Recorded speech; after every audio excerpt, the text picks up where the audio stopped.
রাজনৈতিক দলগুলোর সমঝোতার বিকল্প নেই, ঐক্যমত্য কমিশনে বললেন প্রধান উপদেষ্টা।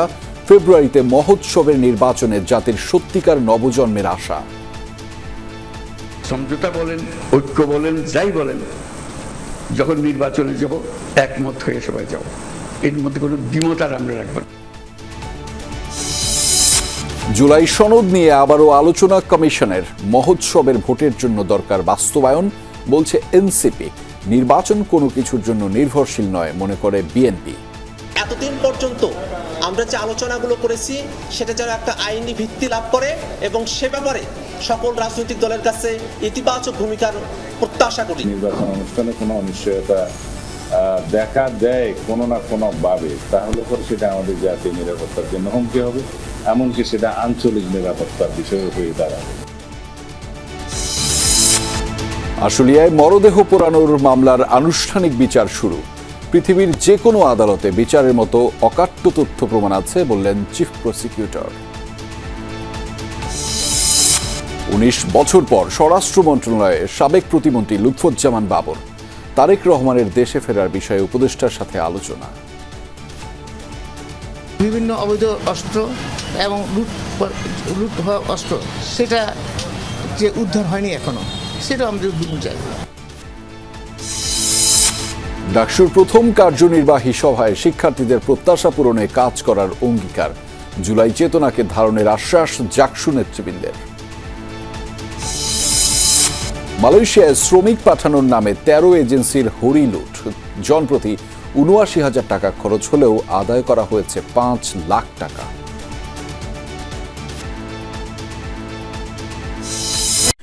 এবার জানাচ্ছি বিস্তারিত। ফেব্রুয়ারির প্রথমার্ধেই হবে জাতীয় নির্বাচন। যদি সংস্কার বাস্তবায়নের ফয়সালা করা যায় তবে তা হবে মহোৎসবের ভোট, জানিয়েছেন প্রধান উপদেষ্টা ডক্টর মোহাম্মদ ইউনূস। বিকেলে জুলাই সনদের আইনি ভিত্তি ও বাস্তবায়ন প্রক্রিয়া নির্ধারণে রাজনৈতিক দলগুলোর সঙ্গে জাতীয় ঐক্যমত্য কমিশনের সভাপতির বক্তব্যে এসব কথা বলেছেন তিনি। জুলাই জাতীয় সনদ বাস্তবায়নের পথ খুঁজতে রাজনৈতিক দলগুলোর নেতাদের সাথে ঐকমত্য কমিশনের সভায় উপস্থিত ছিলেন ঐকমত্য কমিশনের সভাপতি অন্তর্বর্তী সরকার প্রধান ডক্টর মোহাম্মদ ইউনূস। এটা অন্যান্য দেশও লক্ষ্য করবে আমরা কি পদ্ধতি অবলম্বন করেছিলাম, যেটাতে গেছি, এটা নজির হিসেবে থাকবে। সভায় ডক্টর মোহাম্মদ ইউনূস বলেন, জুলাই সনদ এমনভাবে তৈরি করতে হবে যেন কোনো খুঁত না থাকে, তা যেন নজির হয়ে থাকে। রাজনৈতিক দলগুলোর উদ্দেশ্যে তিনি বলেন, সমঝোতার কোনো বিকল্প নেই। যত কথাই আমরা বলি, কত কনভিন্সিং কথা বলি, তো যে রাস্তায় আমরা শুরু করেছি সমঝোতার রাস্তা, এটার থেকে বের হবার কোনো সুযোগ আমাদের নাই। এই সমঝোতায় আমাদের আসতেই হবে। ডক্টর ইউনূস আরও বলেন, আবারও কোনো স্বৈরাচার আসার পথ বন্ধ করতে সংস্কার প্রয়োজন। সেটা করতে হলে সবাইকে একমত হয়ে করতে হবে, দ্বিমত হওয়ার কোনো সুযোগ নেই। আমাদের এত সংস্কার কেন দরকার হচ্ছে? দরকার হচ্ছে সব পথঘাট বন্ধ করা, স্বৈরাচার আর কোনো দিক থেকে যেন বাইরে আসতে না পারে আমাদেরকে, এইটি আর কিচ্ছু না। বাকিটা আমরা জানি। স্বৈরাচারের রাস্তাগুলো বন্ধ করে দেওয়া, প্রত্যেকটা, কোনো দিক থেকে সে যেন আর বাইরে না পারে। তো সেই স্বৈরাচারকে বন্ধ করতে হলে আমাদেরকে সব একমত হয়ে এটা করতে হবে, দ্বিমতের কোনো জায়গা এখানে নাই। ফেব্রুয়ারির প্রথমার্ধেই হবে জাতীয় নির্বাচন, আবারও জোর দিয়ে বলেন প্রধান উপদেষ্টা। জানান, এ নির্বাচন হবে মহোৎসবের নির্বাচন। ফেব্রুয়ারির প্রথমার্ধে নির্বাচন হবে, সে নির্বাচন মহোৎসবের নির্বাচন হবে এবং জাতির সত্যিকার নবজন্ম হবে। এই যে এত ত্যাগ, এত রক্ত, এত আত্মাহুতি, এগুলো সার্থক হবে যদি আমরা ওই নবজন্মটা লাভ করতে পারি। দুশ্চিন্তা রেখে যেন আমাদেরকে নির্বাচনে ঢুকতে না হয়। উৎসব এখান থেকে সৃষ্টি হবে, এই উৎসব নিয়েই নির্বাচন হবে এবং নির্বাচন ফেব্রুয়ারির প্রথমার্ধেই হবে। জুলাই অভ্যুত্থানের কথা মনে করিয়ে কমিশন সভাপতি অধ্যাপক ইউনূস বলেন, নতুন বাংলাদেশ তৈরির এ সুযোগ আর আসবে না, তাই সবাইকে ঐক্যবদ্ধ থাকার আহ্বানও জানান তিনি। যখনই আপনি এই সনদ করবেন কোলাকুলি করে যে হ্যাঁ আমরা একমত হয়ে গেছি, তাহলে নির্বাচন ইত্যাদি সব সার্থক হবে। লামিয়া তিথি, যমুনা নিউজ, ঢাকা।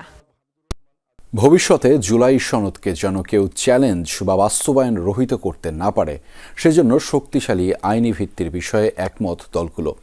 জুলাই সনদের আইন ভিত্তি এবং টেকসই বাস্তবায়নে কিছুটা নমনীয় হয়েছে তারা। নির্বাচিত সরকার বা গণভোট কিংবা গণপরিষদ নির্বাচনের বাইরেও বিকল্পের কথা ভাবছে। এই সনদের ভিত্তিতে নির্বাচনের দাবি জামায়াতে ইসলামী এবং এনসিপির। তবে আইনি প্রক্রিয়ার বাইরেও সংবিধান সংশোধনের নজির সৃষ্টি হোক সেটা চায় না বিএনপি। আমি আমার দলের পক্ষ থেকে বলতে পারি, সনদ বাস্তবায়নের উপায় খুঁজতে তৃতীয় দফায় রাজনৈতিক দলগুলোর সাথে আলোচনা শুরু করলো জাতীয় ঐকমত্য কমিশন, যেখানে অংশ নেয় 30টি রাজনৈতিক দল। আমাদের এই ঐক্য বজায় রাখতে হবে। শুরুতেই বক্তব্য রাখেন ঐকমত্য কমিশনের সহসভাপতি আলী রিয়াজ। বলেন, সংস্কার প্রক্রিয়া সফল হোক, পরাজিত শক্তি সেটা চায় না। রাজনৈতিক দলগুলোর মধ্যে যে সহযোগিতার ধারা তৈরি হয়েছিল অতীতে, তা সামনের মাসগুলোতে অব্যাহত থেকে অক্ষুণ্ণ রেখে আমরা অবশ্যই একটি চূড়ান্ত পরিণতিতে উপনীত হতে পারব। বিএনপি জানায়, জুলাই সনদ স্বাক্ষরের জন্য প্রস্তুত তারা। তবে আইনি প্রক্রিয়ার বাইরে গিয়ে সংবিধান সংশোধন চায় না দলটি। প্রেসিডেন্ট রেখে যেতে চায় না, অন্ততপক্ষে হেডেড বাই প্রফেসর ইউনূস, যেটা দুদিন পরে টিকবে না, যেটা দুদিন পরে জুডিশিয়ারিতে নাল এন্ড ভয়েড হয়ে যাবে, যেটা দুদিন পরে চ্যালেঞ্জড হয়ে যেতে পারে। চলুন আমরা অ্যাপিলেট ডিভিশনের পরামর্শ নিই। জুলাই সনদের শক্তিশালী আইনি ভিত্তির কথা আবারও তুলে ধরে জামায়াত ইসলামী ও এনসিপি। সংবিধানের সাথে সম্পর্কিত বিষয়গুলো অনিশ্চয়তার মধ্যে রাখলে পরবর্তীতে কার্যকর হওয়া নিয়ে সন্দেহ থাকবে। সংবিধান সংশোধনের সাথে জড়িত নয় এমন সংস্কার অধ্যাদেশের মাধ্যমেই বর্তমান সরকার এটি কার্যকর করতে পারে। এই কনস্টিটিউশন অর্ডারটা যদি হয়, এটা সবচেয়ে শক্তিশালী হবে। এরপরে আমরা বলেছি সরকার এটা করার পরে এটাকে আরো শক্তিশালী করতে পারে, মানে শক্তির উপর শক্তি, জোরের উপর জোর হবে যদি এটাকে আবার রেফারেন্ডামে দেয়া হয়। আমরা জুলাই সনদকে বজ্র আটুনি ফসকা গেরোর সনদে পরিণত করতে চাই না। আমরা চাই যে এতদিন পর্যন্ত আমরা যে আলোচনাগুলো করেছি সেটা যেন একটা আইনি ভিত্তি লাভ করে এবং সে ব্যাপারে সকল রাজনৈতিক দলের কাছে ইতিবাচক ভূমিকার প্রত্যাশা করি। আমরা রাজনৈতিক দলগুলো ইতিমধ্যেই আলাপ আলোচনা শুরু করে দিয়েছি। অনানুষ্ঠানিকভাবে রাজনৈতিক দলগুলো কথা শুরু করে দিয়েছে, আনুষ্ঠানিকভাবেও বেশ কিছু বৈঠকের মধ্যে হবে। তবে ফেব্রুয়ারিতে নির্বাচন আয়োজন নিয়ে ইতিবাচক দলগুলো। যদি নির্বাচন অনুষ্ঠানে কোনো অনিশ্চয়তা দেখা দেয় কোনো না কোনো ভাবে, তাহলে পরে সেটা আমাদের জাতীয় নিরাপত্তার জন্য হুমকি হবে, এমনকি সেটা আঞ্চলিক নিরাপত্তার বিষয় হয়ে দাঁড়াবে। যদি এই সংস্কারের কর্মযোগ্যগুলোকে বাস্তবায়ন করা না হয়, যদি সঠিকভাবে সম্পূর্ণ করা সম্ভবপর না হয়, তাহলে নির্বাচনকে একটি মহোৎসবে পরিণত করা সম্ভবপর হবে না। সোমবার শেষ হচ্ছে ঐকমত্য কমিশনের বর্ধিত মেয়াদ। তবে কমিশনের মেয়াদ আবারও বাড়বে বলে জানানো হয়েছে। লাভলি বিথি, যমুনা নিউজ, ঢাকা। আনুষ্ঠানিক বিচার শুরু হলো হত্যার পর আশুলিয়ায় 6 জনকে পুড়িয়ে দেওয়ার অভিযোগে করা মানবতা বিরোধী অপরাধ মামলার সূচনা বক্তব্যে চিফ প্রসিকিউটর বলেন, তাদের হাতে অকাট্য প্রমাণ রয়েছে। এই তথ্য প্রমাণ দিয়ে পৃথিবীর যে কোনো আদালতে অভিযুক্তদের বিচার করা সম্ভব। এদিন জুলাই আগস্টে কুষ্টিয়ায় 7 জনকে হত্যা মামলায় আওয়ামী লীগ নেতা মাহবুবুল আলম হানিফ, হাসানুল হক ইনুসহ 5 জনের বিরুদ্ধে তদন্ত প্রতিবেদন দাখিল করেছে তদন্ত সংস্থা। লাশের উপর ছুঁড়ে ফেলা হচ্ছে লাশ। গত বছরের 5 আগস্ট শেখ হাসিনার পতনের দিনে ঢাকার আশুলিয়ায় ঘটে এই নারকীয় ঘটনা। 6 জনকে গুলি করে হত্যার পর মরদেহ তোলা হয় ভ্যান গাড়িতে। পরে পাশে থাকা মোটরসাইকেলের পেট্রোল নিয়ে এসে ধরিয়ে দেওয়া হয় আগুন। প্রসিকিউশন বলছে, তখনও জীবিত ছিলেন একজন, তাকেও পুড়িয়ে হত্যা করা হয়। তদন্ত রিপোর্ট, আনুষ্ঠানিক অভিযোগ গঠন সহ সব আইনি প্রক্রিয়া শেষে রোববার শুরু হয় এই মামলার বিচার। এদিন সূচনা বক্তব্য উপস্থাপন করেন চিফ প্রসিকিউটর। বলেন, তাদের হাতে অকাট্য প্রমাণ রয়েছে, যা দিয়ে বিশ্বের যে কোনো আদালতে অভিযুক্তদের বিচার করা সম্ভব। আমরা যেটা বলেছি যে আমাদের কাছে যে ধরনের এভিডেন্স আছে সেগুলো কোনো বিচ্ছিন্ন এভিডেন্স নয়, এগুলো অকাট্যভাবে প্রমাণ করার মতো একটা অকাট্য প্রমাণ শৃঙ্খল, যার মাধ্যমে আমরা এই বিচারটাকে অত্যন্ত স্পষ্টভাবে প্রমাণ করতে পারবো এবং দুনিয়ার যে কোনো আদালতেই যাওয়া হোক না কেন এই সাক্ষ্য প্রমাণের ভিত্তিতে অপরাধীদের সাজা নিশ্চিত করা সম্ভব। শুনানিতে ট্রাইব্যুনাল 2-এর চেয়ারম্যান চিফ প্রসিকিউটরের কাছে জানতে চান সশস্ত্র বাহিনীর সদস্যদের বিচার এই ট্রাইব্যুনালে হবে কিনা। জবাবে তাজুল ইসলাম বলেন, এই বিতর্কই অহেতুক। এই প্রশ্ন তোলার সুযোগ নেই যে international crimes tribunal act armed ফোর্সেসের লোকদের বিচার করতে পারবে কিনা। এটা অকাট্যভাবে প্রমাণিত এবং আইনের প্রত্যেকটা ধারা উপধারা উল্লেখ করে আমরা ট্রাইব্যুনালকে দেখিয়েছি যে এই আইনটা মূলত আর্মড এবং অক্সিলিয়ারি ফোর্সের বিচারের জন্য। এদিকে জুলাই আগস্টে কুষ্টিয়ায় 7 জনকে হত্যা মামলায় আওয়ামী লীগ নেতা মাহবুবুল আলম হানিফ, হাসানুল হক ইনু সহ 5 জনের বিরুদ্ধে তদন্ত প্রতিবেদন দাখিল করেছে তদন্ত সংস্থা। তাদের বিরুদ্ধে অভিযোগ এনে তাদের বিরুদ্ধে তদন্ত রিপোর্ট দাখিল করা হয়েছে। তদন্ত রিপোর্টের পর্যালোচনা সাপেক্ষে চিফ প্রসিকিউটর আগামী 29 তারিখের মধ্যেই তাদের বিরুদ্ধে আনুষ্ঠানিক অভিযোগ দাখিল করবেন। এদিকে ট্রাইব্যুনাল 2-এ আবু সাইদ হত্যা মামলার 5ম দিনের সাক্ষ্য গ্রহণ হয়েছে, আর ট্রাইব্যুনাল 1-এ হয় চানখারপুল মামলার 7ম দিনের সাক্ষ্য গ্রহণ। আরও কয়েকটি মামলার শুনানি হয় ট্রাইব্যুনালে। মাইনুল মারুফ, যমুনা নিউজ, ঢাকা। 19 বছর পর স্বরাষ্ট্র মন্ত্রণালয়ে গেলেন সাবেক স্বরাষ্ট্র প্রতিমন্ত্রী লুৎফুজ্জামান বাবর। স্বরাষ্ট্র উপদেষ্টার সাথে বৈঠকে নির্বাচনের আইন শৃঙ্খলা নিয়ে আলোচনা করেন তিনি।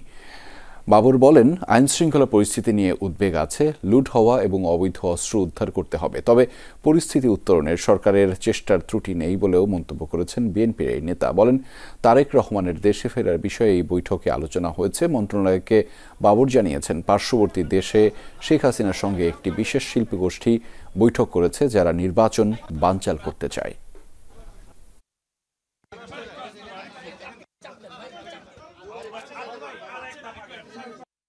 শেখ হাসিনা ওনার সাথে একটা বিশেষ শিল্পগোষ্ঠী তারা সেখানে একটা মিটিং করছে, সমস্ত পত্রিকা আসছে।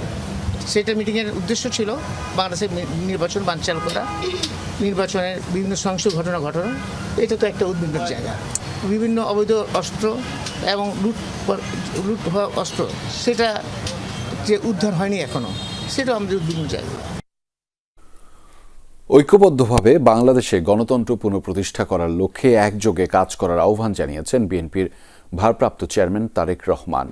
আন্তর্জাতিক গণতন্ত্র দিবস উপলক্ষে দেয়া এক বাণীতে তিনি বলেন, রাষ্ট্র মেরামতের ভিত্তি হবে অবাধ, নিরপেক্ষ ও অংশগ্রহণমূলক নির্বাচন, সেই সঙ্গে বিচার বিভাগ ও গণমাধ্যমের স্বাধীনতা এবং গণতন্ত্রের সকল মূলনীতির প্রাতিষ্ঠানিক প্রয়োগ নিশ্চিত করতে হবে। গত 1.5 দশক আওয়ামী ফ্যাসিবাদের আত্মপ্রকাশে গণতন্ত্র অবরুদ্ধ ছিল বলেও উল্লেখ করেন তারেক রহমান। পৃথক বিবৃতিতে বিএনপির মহাসচিব মির্জা ফখরুল ইসলাম আলমগীর বলেন, গণতন্ত্রের চর্চা অব্যাহত থাকলে কোনো স্বৈরশক্তি মাথা চাড়া দিতে পারবে না। ঢাকা বিশ্ববিদ্যালয় কেন্দ্রীয় ছাত্র সংসদ ডাকসুর প্রথম কার্যনির্বাহী সভা অনুষ্ঠিত হয়েছে। শিক্ষার্থীদের সমস্যা সমাধান ও প্রত্যাশা পূরণে কাজ করে যাওয়ার অঙ্গীকার করেন ডাকসুর নবনির্বাচিত প্রতিনিধিরা। প্রথম সভায় সিনেটে ডাকসুর 5 জন ছাত্র প্রতিনিধি ঠিক করা হয়েছে। সকালে উপাচার্যের সভাপতিত্বে প্রথম কার্যনির্বাহী সভা অনুষ্ঠিত হয়।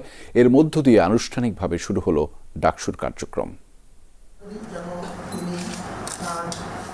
রবিবার সকালে ঢাকা বিশ্ববিদ্যালয়ের উপাচার্য অধ্যাপক নিয়াজ আহমেদ খানের সভাপতিত্বে ডাকসুর প্রথম কার্যনির্বাহী পরিষদের সভা অনুষ্ঠিত হয়। সভায় নবনির্বাচিত ভিপি সাদিক কায়েম, GS/SM ফরহাদ, AGS সহ কমিটির 27 জন নেতা উপস্থিত ছিলেন। ডাকসু নির্বাচন সুষ্ঠুভাবে সম্পন্ন হওয়ায় সাংবাদিকদের ধন্যবাদ জানান উপাচার্য।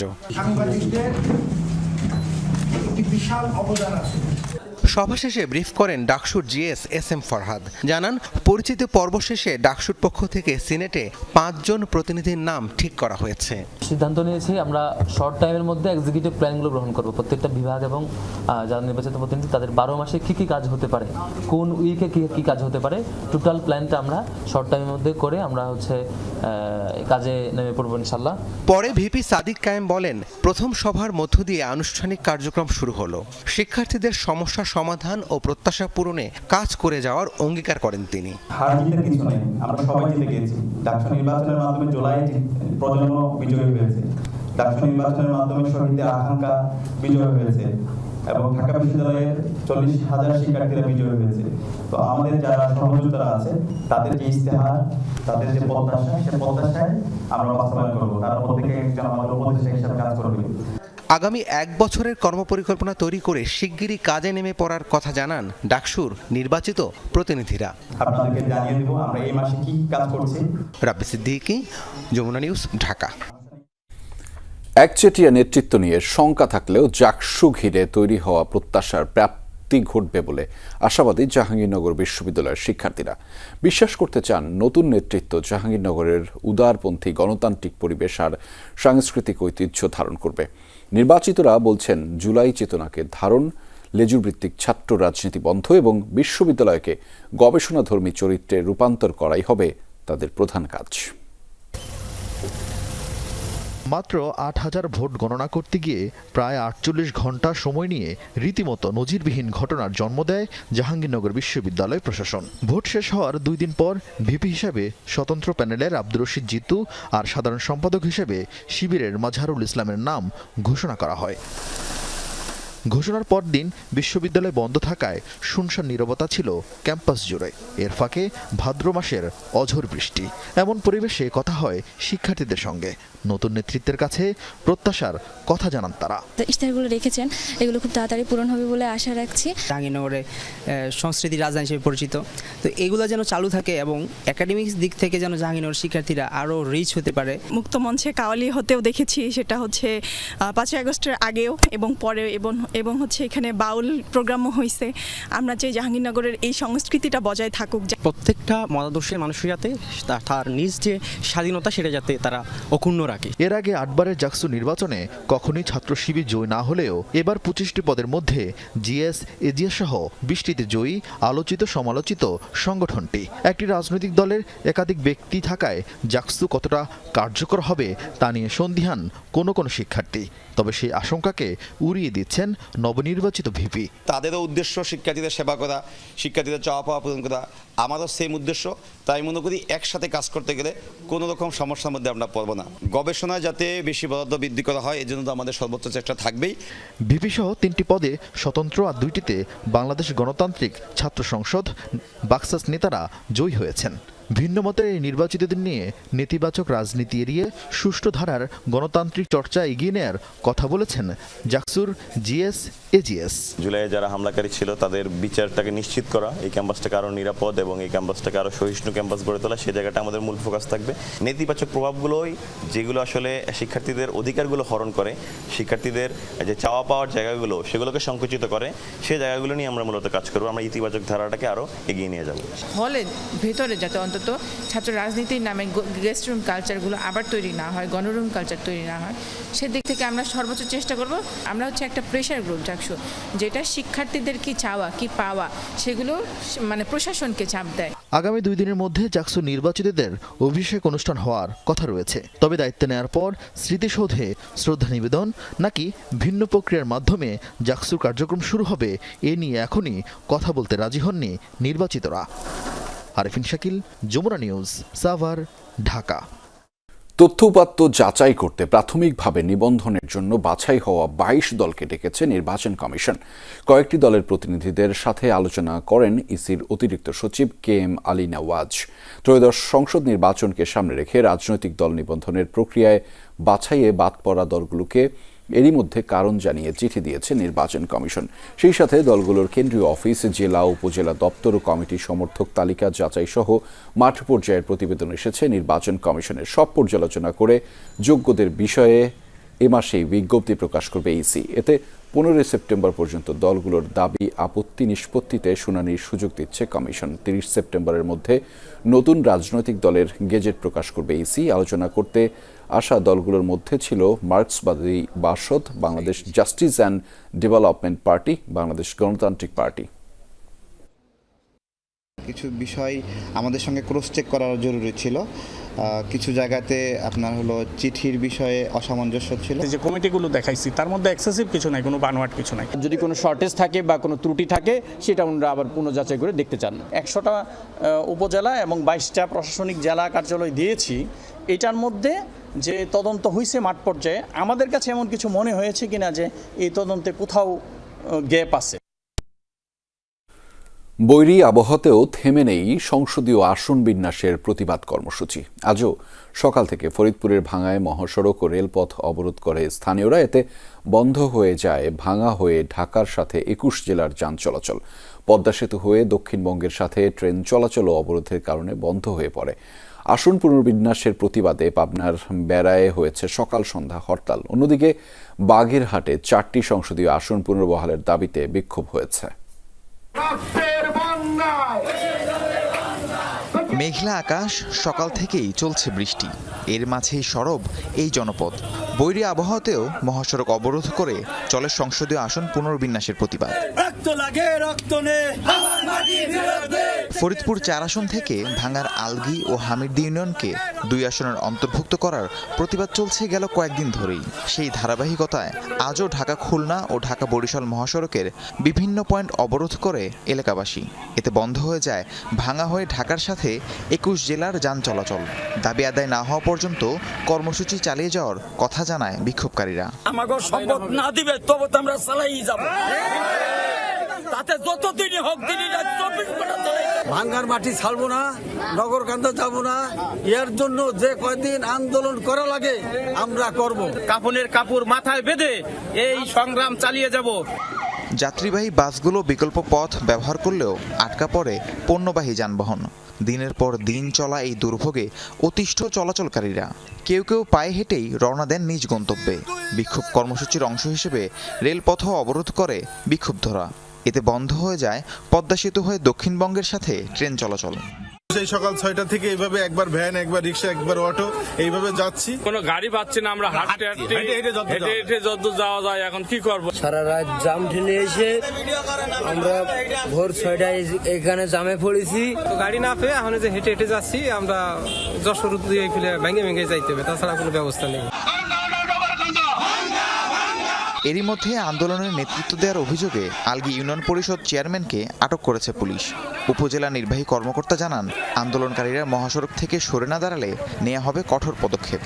অনেক মানুষের রাস্তায় ভোগান্তি হচ্ছে, পাশাপাশি নিয়মিত যেই কাজকর্ম রয়েছে সেখানে মানুষের বিঘ্ন ঘটছে। আইন শৃঙ্খলা বাহিনী এই যান চলাচল স্বাভাবিককরণে আজকে থেকে উদ্যোগ নিবে। আশা করছি এটির মাধ্যমে ভাঙ্গা উপজেলার যে স্বাভাবিক গতি প্রকৃতি যে আগের পর্যায়ে ছিল সেটি ফিরে আসবে। পাবনা 1 আসন পুনর্বিন্যাসের প্রতিবাদে বেড়া উপজেলায় চলছে সকাল সন্ধ্যা হরতাল। সর্বদলীয় সংগ্রাম কমিটির হরতালে বন্ধ উপজেলার দোকানপাট, ব্যবসা প্রতিষ্ঠান। আঞ্চলিক সড়কে যান চলাচল বন্ধ থাকায় ভোগান্তিতে পড়েন অনেকে। তবে বিকল্প পথে রাজধানীমুখী বাস চলাচল স্বাভাবিক রয়েছে। আরেকটা গাড়ি ছিল, গাড়িটা নিতে পারি নাই, প্লাস তার প্রায় 1 ঘন্টাতে হেঁটে হেঁটে এই পর্যন্ত আসছি। জানতাম না যে অবস্থা, সেখানে আইসা দেখি যে এই অবস্থা, গাড়ি ঘোড়া আটকা রয়েছে, আমিও যাইতে পারতেছি না। এদিকে বাগেরহাটে 4টি সংসদীয় আসন পুনর্বহালের দাবিতে জেলা প্রশাসন ও নির্বাচন অফিস ঘেরাও করে চলে বিক্ষোভ। রাহিম সারোয়ার, যমুনা নিউজ। জাতীয় নির্বাচন সামনে রেখে কয়েকটি আসনের সীমানা পুনর্বিন্যাস নিয়ে সংগঠিত আন্দোলনের বিরুদ্ধে কঠোর অবস্থানে স্বরাষ্ট্র মন্ত্রণালয়। এরই মধ্যে ফরিদপুর অঞ্চলে চলা অবরোধ প্রত্যাহারের জন্য আলটিমেটাম দিয়েছেন স্বরাষ্ট্র উপদেষ্টা। বলেছেন, না হলে বল প্রয়োগ করা হবে। সচিবালয়ে কোর কমিটির বৈঠকে সীমানা সংক্রান্ত আন্দোলনকে অযৌক্তিক বিবেচনা করে শক্ত অবস্থান নেওয়ার সিদ্ধান্ত হয়েছে বলে জানা গেছে। জাতীয় নির্বাচন সামনে রেখে সেপ্টেম্বরের প্রথম সপ্তাহে সংসদের 300 আসনের মধ্যে 39টির সীমানা পুনর্বিন্যাস করে গেজেট প্রকাশ করে নির্বাচন কমিশন। এর প্রতিবাদে ফরিদপুর, বাগেরহাট, ব্রাহ্মণবাড়িয়া ও পাবনায় সড়ক অবরোধ সহ আন্দোলনে নামে এলাকাবাসী। এ নিয়ে আলোচনা হয়েছে স্বরাষ্ট্র মন্ত্রণালয়ের কোর কমিটির বৈঠকে। ইসি যুক্তিতর্কের ভিত্তিতে সীমানা পুনর্বিন্যাস করে গেজেট প্রকাশ করায় আন্দোলন অযৌক্তিক বলে উল্লেখ করা হয় বৈঠকে। তাই সড়ক অবরোধ করে ভোগান্তি সৃষ্টিকারীদের বিরুদ্ধে কঠোর অবস্থানে সরকার। রাস্তা কিন্তু ব্লক করার অধিকার কারোই নেই, যেহেতু তার যদি কোনো দাবি দেওয়া থাকে তারা প্রপার চ্যানেলে জানাবে, কিন্তু রাস্তা ব্লক করে জনগণকে ভোগান্তি করা এটা কিন্তু কোনো অবস্থায় আমার মনে গ্রহণযোগ্য না। এটা কিন্তু বরদাস্ত করা হবে না। এটা তারা সমাধান না করে আমরা আইন প্রয়োগের মাধ্যমে এটা করে দেব। সংসদ নির্বাচনের প্রস্তুতি এগিয়ে যাচ্ছে বলে জানান স্বরাষ্ট্র উপদেষ্টা। বলেন, ডাকসু ও জাকসু নির্বাচনে আইন শৃঙ্খলা পরিস্থিতি নিয়ে কোনো প্রশ্ন ওঠেনি। আইন শৃঙ্খলা বাহিনীর যে যতটুকু দায়িত্ব ছিল আমরা মনে হয় এটা শতভাগ সম্পন্ন করতে পেরেছি। এই জাতীয় নির্বাচন তো আরো অনেক পরে, এটার জন্য তো আপনারা জানেন আমরা ট্রেনিং সব শুরু করে দিতে, আমাদের প্রস্তুতি শুরু হয়ে গেছে। কোর কমিটির বৈঠকে যাবজ্জীবন কারাদণ্ডের মেয়াদ 30 বছর থেকে কমানোর বিষয়েও আলোচনা হয়েছে। এক্ষেত্রে বয়স বিবেচনায় নারীদের ক্ষেত্রে কারাদণ্ডের মেয়াদ হবে 20 বছর, পুরুষদের ক্ষেত্রে এই মেয়াদ কিছুটা বেশি হবে বলে জানান উপদেষ্টা। মেয়েদের ক্ষেত্রে হয়তো আমরা 20 বছর করে দিতে চাচ্ছি। আলমগীর স্বপন, যমুনা নিউজ, ঢাকা। আশুলিয়ায় তালাবদ্ধ ঘর থেকে বাবা মা ও মেয়ের মরদেহ উদ্ধার করেছে পুলিশ। রোববার রাতে ইয়ারপুর ইউনিয়নের নরসিংহপুর ৬ নম্বর ওয়ার্ডের একটি বাসায় এই ঘটনা ঘটে। পুলিশ জানায়, স্থানীয়দের তথ্যের ভিত্তিতে ঘটনাস্থলে পৌঁছে তালাবদ্ধ ঘর থেকে নিহতদের মরদেহ উদ্ধার করা হয়। নিহতরা হলেন স্বামী রুবেল আহমেদ, স্ত্রী সনি আক্তার এবং তাদের ৬ বছর বয়সী মেয়ে জমিলা। স্ত্রী ও সন্তানকে হত্যার পর আত্মহত্যা করেছেন রুবেল, এমন ধারণা করা হচ্ছে বলে জানিয়েছেন আশুলিয়া থানার অফিসার ইনচার্জ আব্দুল হান্নান। মরদেহগুলো ময়নাতদন্তের জন্য হাসপাতালে প্রেরণ করা হয়েছে। কালকে রাত্রে আপনার 12টার দিকে আমি বাইরে হয়েছি, আমার হাজবেন্ড দোকান করে, উনি একটু লেট করে আসে। তখন আমি দেখছি ওনাদের জোতাই, কিন্তু ওনাকে আমি দেখিনি, উনি ভিতরে ছিল।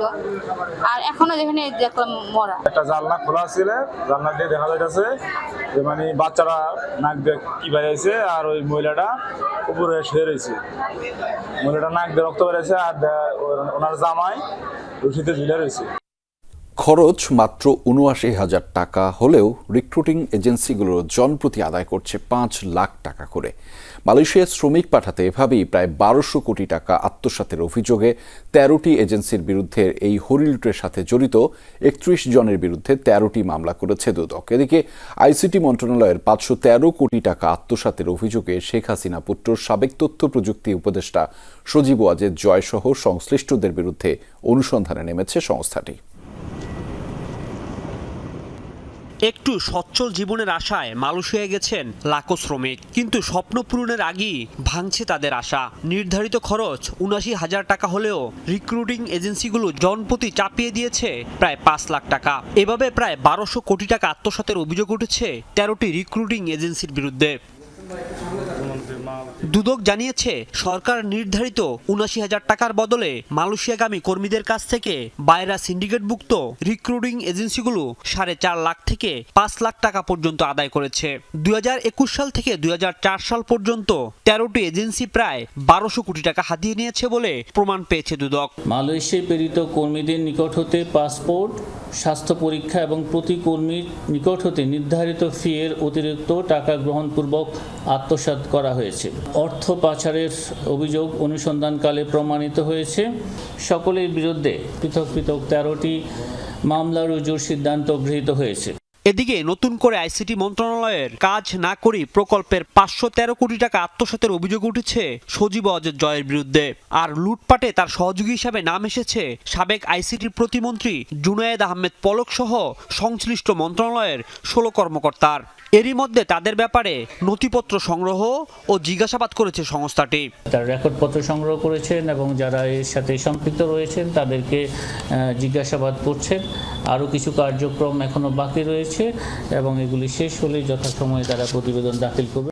রোববার দুদকে জমা পড়া ইস্টার্ন ব্যাংকের চেয়ারম্যান শওকত আলী চৌধুরী ও তার পরিবারের ৮,০০০ কোটি টাকা লেনদেনের অভিযোগ খতিয়ে দেখা হবে বলে জানান মহাপরিচালক। দুর্নীতি দমন কমিশন আইন ও বিধিমালা অনুসরণ করে। রাজীব আহমেদ, যমুনা নিউজ, ঢাকা। বাণিজ্য ঘাটতি কমাতে পারলে পারস্পরিক শুল্ক আরও কমাতে পারে যুক্তরাষ্ট্র, এমন প্রতিশ্রুতি পাওয়ার কথা জানিয়েছেন বাণিজ্য উপদেষ্টা শেখ বশির উদ্দিন। সচিবালয়ে যুক্তরাষ্ট্রের বাণিজ্য প্রতিনিধির দপ্তর ইউএসটিআর প্রতিনিধি দলের সঙ্গে বৈঠক শেষে এই কথা জানিয়েছেন তিনি। উপদেষ্টা জানিয়েছেন, যুক্তরাষ্ট্র থেকে পণ্য কেনার বিষয়ে অগ্রগতি জানতে চেয়েছে সফররত ইউএসটিআর প্রতিনিধি দল।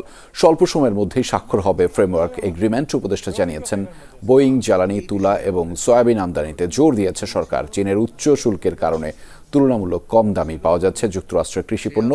এই সুবিধা নিতে পারবে বাংলাদেশও। বাংলাদেশের সঙ্গে বাণিজ্যের ক্ষেত্রে যুক্তরাষ্ট্রের $6 বিলিয়ন ঘাটতি রয়েছে। বাণিজ্য ঘাটতি হ্রাসের পরিপ্রেক্ষিতে আমাদের যে তাদের শুল্ককে নিম্নমুখী পুনর্বিবেচনার জন্য ওনাদেরকে আমরা অনুরোধ জানিয়েছি এবং ওনারা আমাদেরকে আশ্বাস দিয়েছেন যে আমাদের যদি নিম্নমুখী মানে যে ঘাটতির যে নিম্নমুখী যে উদ্দেশ্য আমাদের, সেই উদ্দেশ্য সাধন করতে পারলে আমরা আশা করতে পারি যে আল্লাহর রহমতে আমাদের শুল্ক হ্রাসের সম্ভাবনা রয়েছে। নজরুল গীতি, দেশের গান, আধুনিক গান ছাপিয়ে তিনি হয়ে উঠেছিলেন লালন কন্যা। বাউল সাধক লালন দর্শন ধারণ করেছেন যাপনে। বলা যায় তাকে নাগরিক বাউল। বাস্তবতায় সমাপ্ত হল বর্ণিল সেই অধ্যায়। দীর্ঘদিন অসুখে ভুগে মৃত্যুর কাছে হার মানলেন তিনি। তবে শেষ বিদায়ে স্বজন থেকে সহকর্মী সবাই ছিলেন শোকে স্তব্ধ। একজন ফরিদা পারভিনকে হারিয়ে।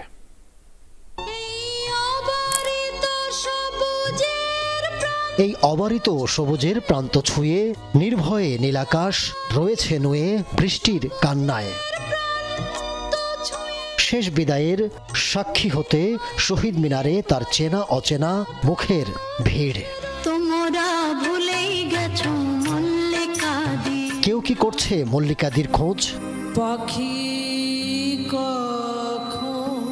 উড়ে যাওয়া পাখিকে ধরবে কে? তবু উড়ে গেছে তার প্রাণ পাখি।